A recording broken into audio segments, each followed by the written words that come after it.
Well, hello, everybody. Welcome to the bridge.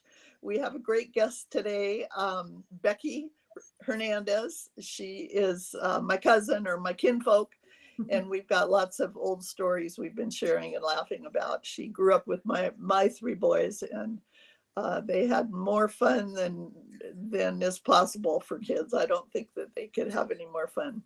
Anyway, today I'm going to get back to the last podcast we did was very weird because I had to not talk because my microphone wasn't working, and I don't do well not talking. Anyway, so this is season 6 and this is episode 3, and this is Becky. And Sandy, will you start us out with a quote? I sure will. Our quote for today is: winners are not people who never fail, but people who never quit. Okay. Well, I like that. I didn't quit after the last episode, so you can call me a winner. That's right. I thought that was appropriate for this morning, Sue. So, Becky, why don't you, this is supposed to be about leadership and effective communication and entrepreneurship, and that's just our formal title. Our goal with our podcast is to just have a conversation and have fun. So welcome, but please tell us a little bit about yourself because you are quite the leader and quite the entrepreneur. Thank you, Sue. It's good to see both of you, and thank you for having me on the podcast. I'm super excited. This is the first podcast I've ever been on. So, well, it won't be the last. You're coming back already. Okay. Right. Yeah. Well, currently I live in Seattle, Washington, with my husband and my 2 daughters who are 13 and 16. So we are knee deep in teenage girls in my house. And I am the vice president of project and portfolio management at Justiva Tech Biologics. I've been in this role, at this company, I've been there since right before COVID, so November of 2019. Before that, I had worked at various other local biotechs like Seattle Genetics and Amgen. My husband and I lived abroad for about 4 years, worked in some academic labs. So I've kind of been all over the map career-wise. And have landed in the role that I've been really, wanting to have for a long time, which is the head of a project management organization at a biotech company. We're a contract manufacturer, so we make drugs for clients who are running clinical trials. And so it's also cool because we get to be that step that's pretty close to the patients, which is pretty exciting. So, I run a team of I think there's about 14 of us now. I'm hiring a couple people, and there's been some movement in my group. So it's about, let's say 15. That's a nice round number. Yeah, and I have a global team. So I have a team in Toulouse, France. I have some remote folks as well. And then most of my team is here in the Seattle area. We do project management for the company and have a lot of interaction with our clients. And it's a pretty cool job. It's pretty stressful, but I really love being able to use my science background in my current role, and have been able to use my science background for decades now, which is really cool. Another big part of my life is playing music. I've been in bands since I was about 19. I play drums. I also play accordion and a little bit of bass. And then my husband is also heavily involved in music. That's how we met. And so I would say that outside of work, music is my biggest hobby. And it takes up a lot of my time and is just a great sort of stress relief and something that I want to continue doing for the rest of my life. So it is a really great thing to have sort of in my back pocket as something to do outside of my job. So I think that is a very high level about my life right now. So I'm happy to dive into some other stuff, but that's enough kind of background for you guys. Yeah, well, I want to talk to you a little bit about what interested you about project management, but I also want to get into some of your inklings in music, because I just wrote an article called Leadership Improv. Oh, yes. I read it too. Yes, and I've got a couple more in me under that same topic, but it's Cool. very much like theater, musicals, Yes. you know, Yes. and so I want to talk a little bit about that first. But Yeah. first, tell me what, because you're interested in so many things, Yeah. and you're smart, and what a wonderful field to go into, Yeah. science, Yeah. But what I remember a few years back when you told me you were taking a project management Yeah. class. What what was the sparkling light? Yeah, that's a great question. And it's actually something that I ask people who apply in my team, because I get a lot of scientists that want to go into project management, and they're two pretty different jobs. So I was a bench scientist for about 20 years. And I was, very heavily involved in, day-to-day lab work, like what everybody envisions. You put your lab coat on, you go into the lab, you manipulate cells and things like that. And that was super fun for a while. But after a while, I got a little bit kind of bored of it. And I felt like I was in a silo and did not have a broader look at not only the company that I worked for, but the industry that I was in. And so I had kind of interacted with some project managers at my previous jobs, and kind of thought, sometimes when you meet somebody who has a job that you never really thought about as interesting, you're like, oh, that's actually pretty cool. And so I met some project managers through my scientific job, and kind of got to understand what they did, and really thought it was cool, because it switches from being sort of a micro world to a macro world. You understand the business from start to finish. You have a lot of interaction with clients and their interesting, molecules that they're trying to bring to patients. And also you just meet a lot more people from different functional areas. Whereas in the lab, you're a little bit confined to the small world that's around you. So I knew to go into project management, there would be some training involved. So Sue, that's when I took a 9-month certification through the University of Washington. It was online before online was a thing. So it was way before COVID. And it was interesting because we did stuff like this. And I was like, what is this weird online world? I don't know about this. So I got my certificate, and then happened to have a great opportunity. There was an entry-level PM role at the company at the time that I worked at, Seattle Genetics, and I got the job, and then it just kind of ballooned from there. So it was a steep learning curve. It's hard to go from being in a lab all day to being in meetings all day. That's what I tell my folks when they want to change into project management. I've mentored a lot of scientists who go into project management, and I tell them, get ready to make that switch from lab work to meetings. So that's kind of how I got interested in it. And once I started doing it, Sue, it was like, oh, I like this. This is You got it. Yeah, well, Yeah. the two, and this is just me from within leadership roles doing project management. Yeah. But it not only brings you into the world of people. Yes. And it brings you into the world of adult learning. Yes, for sure.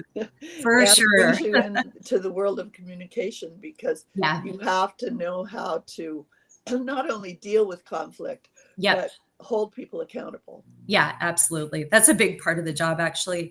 And holding people accountable who don't report to you, that can be very tricky. Finding out what people's motivation are to complete whatever activity that they're doing is a big part of project management. So it's a delicate dance for sure. It is. And we in the stuff that I teach, we call that role and goal, because if you're not the direct sponsor, you only have influence. Although project management, usually with some, you have a little bit, but you have to finesse it differently. Absolutely. That's a good way of putting it. Yeah, for sure. Yeah.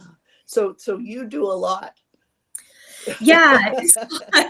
I mean, I would say that, manage my people is a big part of my job. Yeah. I manage projects, and I manage like a portfolio of projects. So, in the position that I'm in, I have to not only look at individual projects, but how they all kind of fit together and how they benefit the company, how they benefit the clients, et cetera, and prioritizing things and things like that. So, Sure. and then also, Sue, you have really sort of like best practice project management skills, which are kind of by the book stuff, how to facilitate meetings, how to write meeting minutes. But then you have these soft skills, like we were just talking about. Gosh, how do I get through to this guy that he needs to do this by Friday? How do I establish trust? How do I establish relationships? So the soft skills are certainly as important as the if project not management more. skills. Yeah, you don't If get not to more, the, yeah. you don't get to the big ones unless you Yeah. master the soft ones. Yep. And people are also different.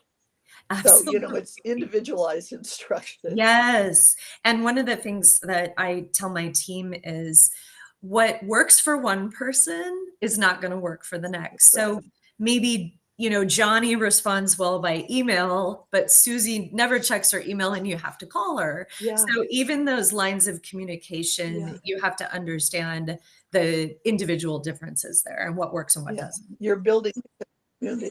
It's like raising kids, Becky. You gotta do the same thing for one child that you did for the other, because true. Yeah. And you learn that sometimes that's it's trial and error. Yeah. So I want to tie this to music. Mm-hmm. Yeah. Because you really, I guess, in the type of music you play, you're the band director. You're not the orchestra leader. Yeah. I mean, I think, it kind of depends on what type of project I'm working on music wise. I'm currently in a band with 3 other musicians. They're all women. They're all around my age. They all play horns. And so it's a real collaboration that I treasure, actually. These are my best friends, and I love playing music with them. And we all kind of settled into roles in the band, which is interesting. So, and a lot of them are very focused on the music itself, but some of the roles are focused on logistics, like planning shows and our schedule and equipment and things like that, organizing the website, social media, things like that. So being in a band is not just about showing up and playing your instrument. It's about all this logistical stuff, which is different than a person who might sit down and like just play piano for fun in their home. Yeah, you've got a team. You've got a team, and I use my project management skills in my band. They don't know that I do, but I do. Right. So, I think project management, they do now. Even though you get instruction, it's often just part of who you are. Yeah, for sure. And holding all those, juggling all the balls. Yeah, definitely. And this is kind of a funny metaphor, but as a drummer, you are juggling many different parts of your instrument. So, for example, like with playing the trumpet, you're kind of just using your fingers for the trumpet. Hopefully my trumpet player doesn't take offense at this, but with drumming, you're using both limbs, both legs all the time. And so it's this real, you have to make sense of this instrument that has many different parts, and you have to put it all together to make it sound good. And it's this metaphor to me with like what I do for my job, what I do in my family. And when you hit that sweet spot playing the drums where it feels good and it sounds good, it's like the best feeling in the world. And I like thinking about other parts of my life in that way too. Well, that's really good. And the thing that is so true, not only for drummers, other members of the band, but we've come up with the word presence. Mm-hmm. Yes. Being present. Yes. That's so important. Oh, in the band, you have to be paying attention to what everyone else is doing, so that you can synchronize with them.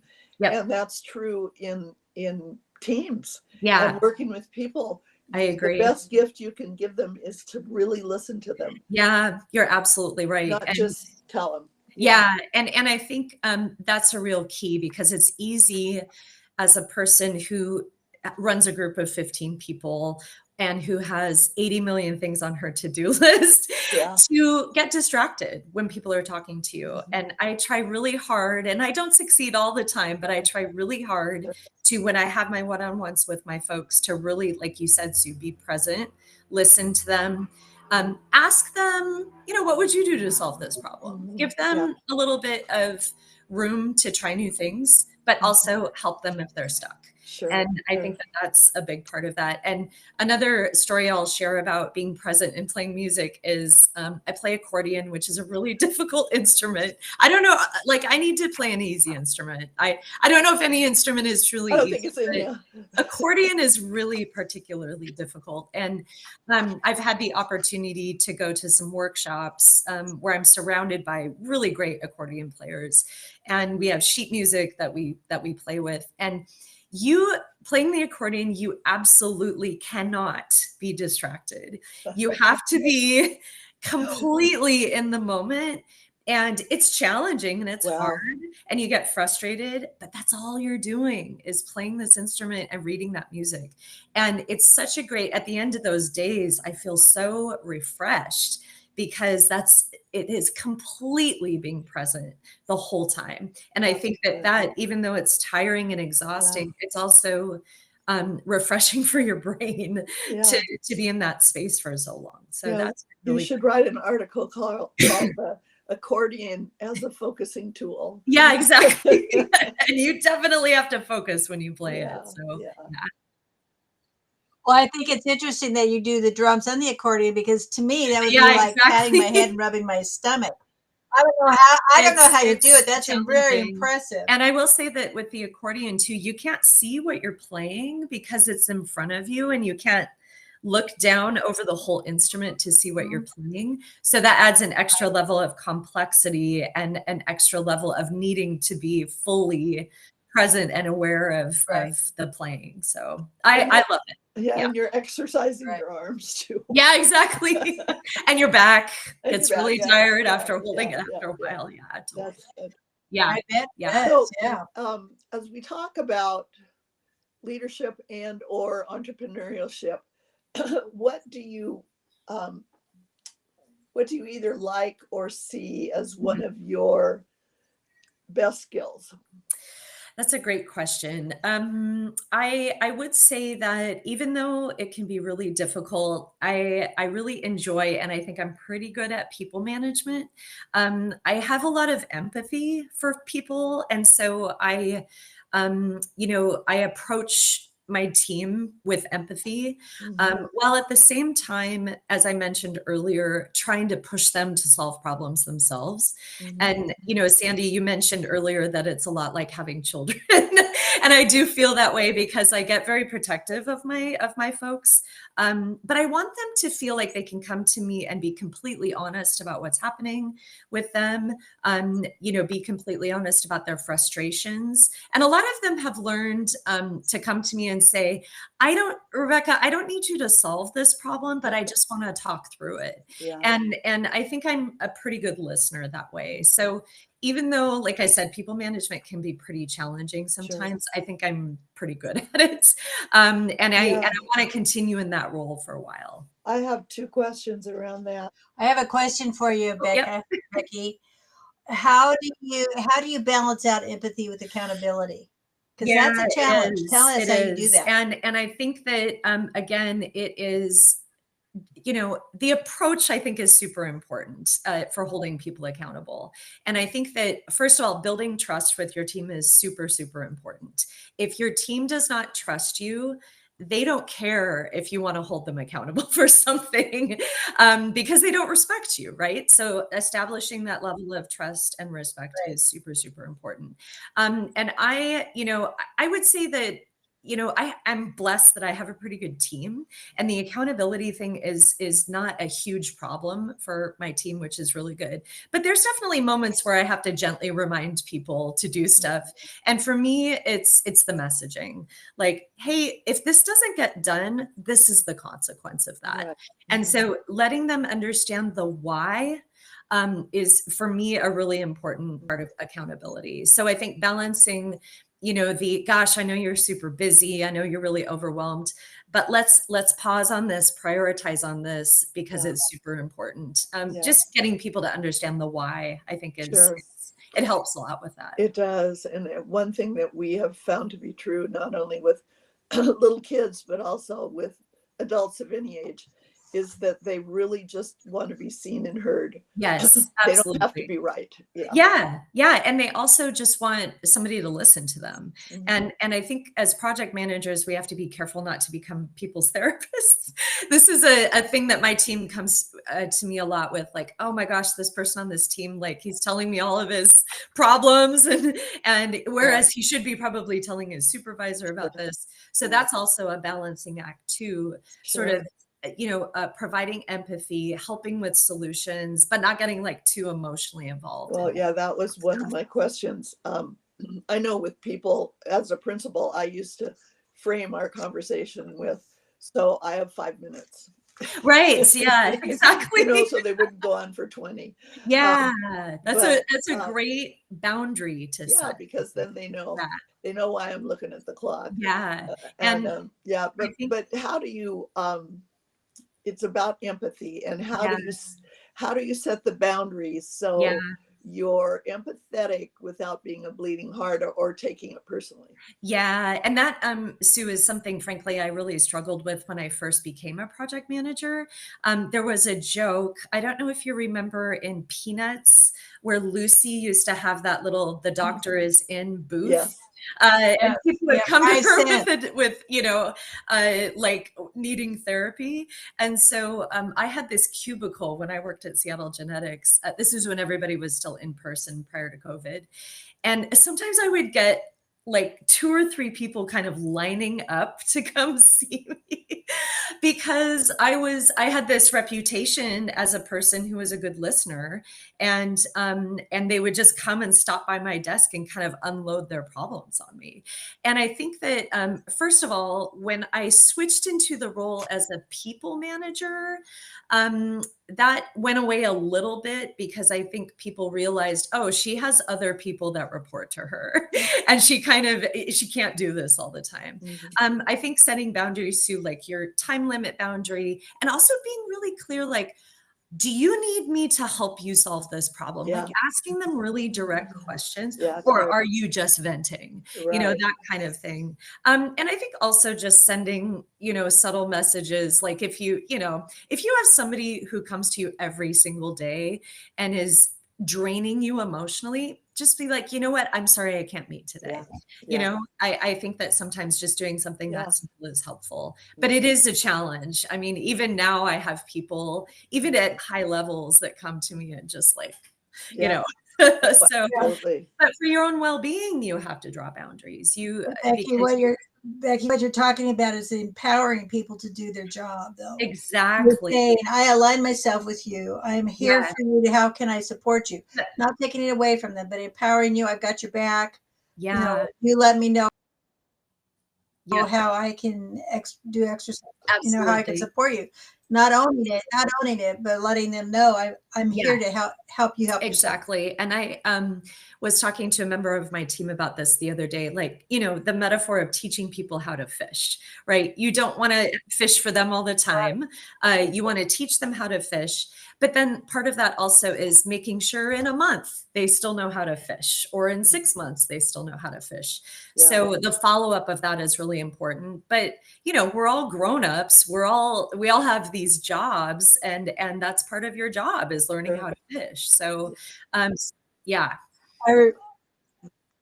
remember my dad having a plaque in his office. He was a dentist, had a dental practice in Medford, Oregon. And there's a plaque, and I saw it as a kid, but it made an impression on me. You feed a man for a day. You feed a man. You feed him for a day, but you teach him to fish. You feed him for his lifetime. And I remember that impacting me. And again, empowering people to do what they need to do. It isn't helpful, if you see somebody who tends to try to be a victim.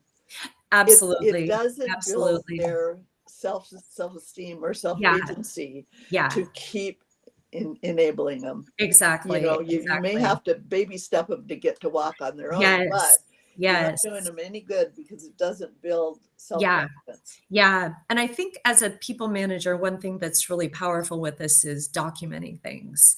Having really clear goals and targets for those goals for your employees and checking in on them Yeah. for an employee who maybe struggles with this. And Mhm. so, that way it can be factual. It can be like, hey, remember in January, we set these goals out for you for the year. Let's check in on them. And that's a way, documentation is a really strong way to hold people accountable and make sure they don't veer too off into victim land, for sure. Right. And then with that, I always focus them on checking in front of me. I'm not Yes. doing it for them. So let's Yeah. check what your goal was. Yep. Have you met your target? Yeah. Did you check in with me 2 weeks ago that we planned? Right. So that It's gets their in hands. responsibility. Yeah, absolutely. Yeah, So definitely. that's awesome.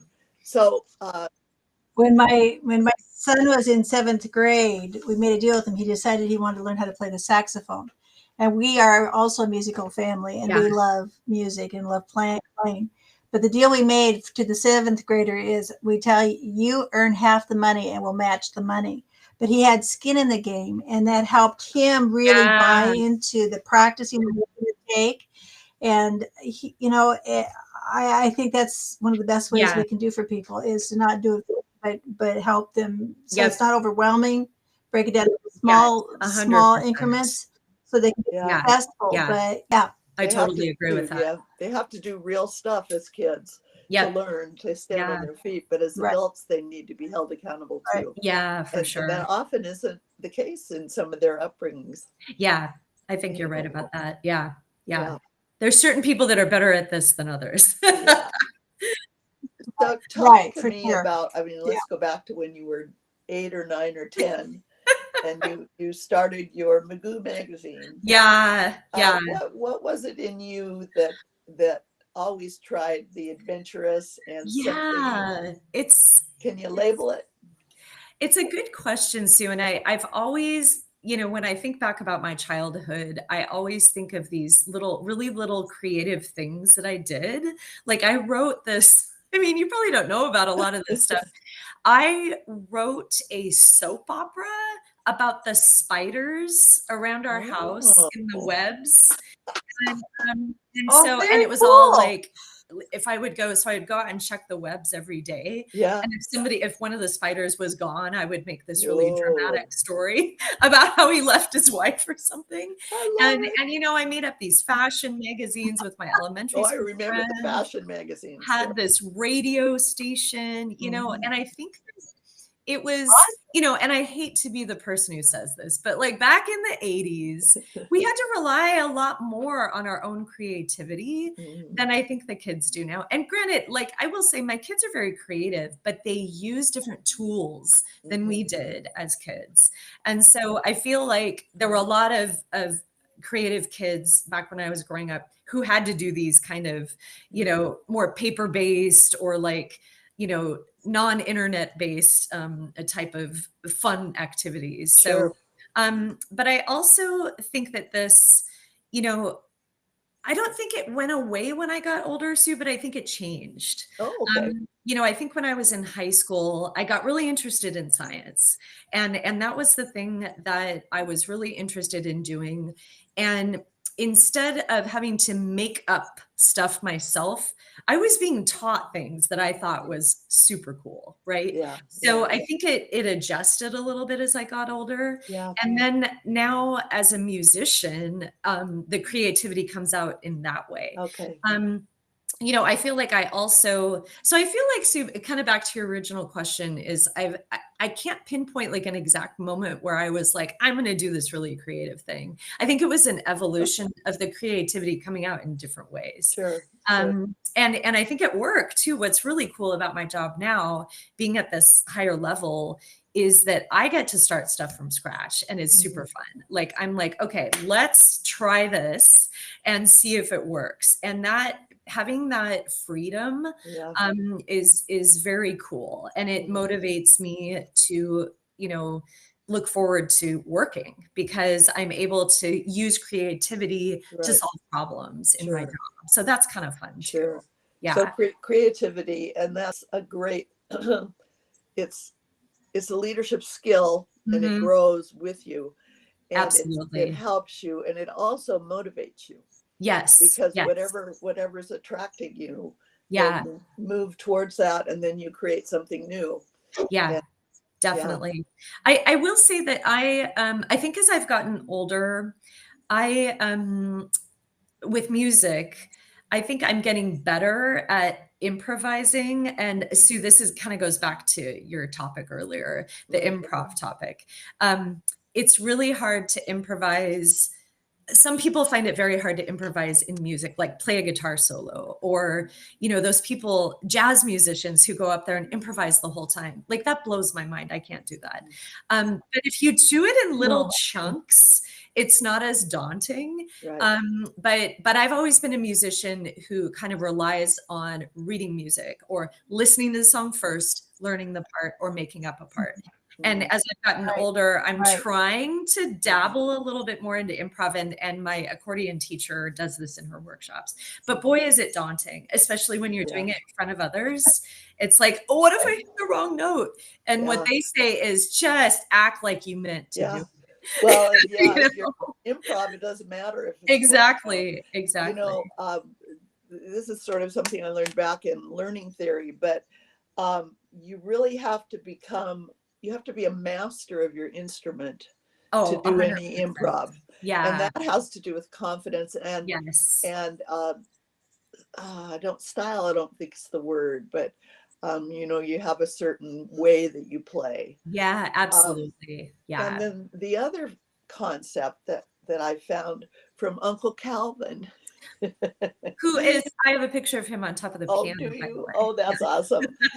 He told us that reading music is left brain. Yeah, yes. And playing by ear Yes. is right brain. That is And 100% true. And Yeah. so it's hard. I mean, I'm a play by ear person, and it's Yeah. hard heck for me to read music. Yeah. Because I don't rely on it.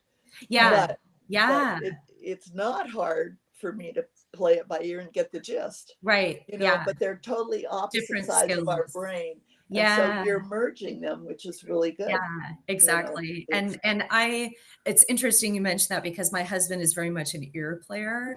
And I'm more of a theory person, like less with drums, more with accordion. Like, I need to have a piece of music in front of me to play accordion. Drums, I can definitely be a little bit more flexible. But it's a different skill. And as I have met many people across many different genres of music. There's a lot of punk rock musicians who've never seen a piece of sheet music in their life, and they're still amazing guitar players. Stevie Ray Vaughan never read music, and these people just have, because Sue, they have your ability to listen to stuff by ear and to improv. And for a person like me who reads theory pretty well, I'm like, oh, I wish I had more of that skill. But combining the two, I think, is the sweet spot for sure. Yeah. Well, it's that balance of your brain too, and it works as you grow older. It's sort of what we call wisdom. Yeah. It's the blending of theory and practice. Yeah, for sure. And the brain likes it. It does. Yeah. The brain very happy. Keeps it sharp. Yeah. So, what's next? Do you have do you have something? Do you have spiders in your closet? Great question. That are playing out Dallas themes. Right. It's funny, Sue, when I interviewed for my current role, when I interviewed for my current role, one of the interviewers asked me, what do you want to be when you grow up? And I was like, I'm 50 years old. Like, it's a great question. And one of the things I've been working on lately is creating a little bit more simplicity in my life. And so I'll tell you, day to day in work and at home, that is what I'm really focusing on right now. And I think that it's being present, like you said, replacing screen time with watering my plants, walking around the garden, playing accordion for 10 minutes, lifting weights for 10 minutes, like just super quick mini breaks that give your brain a break, and just prioritizing, spending time with people who lift me up. Yeah. I'm an introvert at heart. I know it probably doesn't seem like that, but my job very much requires me to be an extrovert. And at the end of the day, I am like totally spent. Yeah. And I want to sort of prioritize that introvert need of mine and sit down and just focus on music or focus on reading a book, spend some time with the kids and my husband, rather than just be go, go, go, double booked all the time, which is what I've kind of spent my whole life doing. And last week, I took last week off because it was my 51st birthday on Monday. And the whole week was busy. And afterwards, I was like, I should have taken another week off to just like relax. Chill, yeah. But then like on Sunday, I had nothing to do and I was like pacing around the house. What do I do? What do I do? So trying to get myself in that recovery mindset and be okay with it is something that I'm really working on. That's really healthy. Yeah. And, the key piece with introverts and extroverts is extroverts get their energy from being around people. Exactly. Introverts get their energy by being alone. And it doesn't mean you can't be a people person or, absolutely. And outgoing at work, but you need to spend, I tell introverts to go have lunch in your car. Right. So that you're good idea. You need energy because you can't function without it. And you need it especially because it's stress reducing. You need to, at the age that you are and becoming, stress reduction is very important. Yeah. And so I would say, as far as, what's next with my personal growth, it's definitely that. With my career, I mean, I've been in this VP role just for a few months now, and I just want to continue to become a great leader. Like I want to focus on leadership skills. I want to enable my team members to become leaders as well. And I want us to, and I've told my team this, like I want us to be go-to people for, helping others integrate project management in their work, meeting facilitation, like all that kind of stuff. I want us to be the experts on that. And I'm very lucky that I have a very supportive boss, very supportive leadership at my company. So I want to continue to grow in my career, in my current role for a while, and I'm happy with it. And, like I said earlier, it's a stressful job and it's, it takes a lot out of me.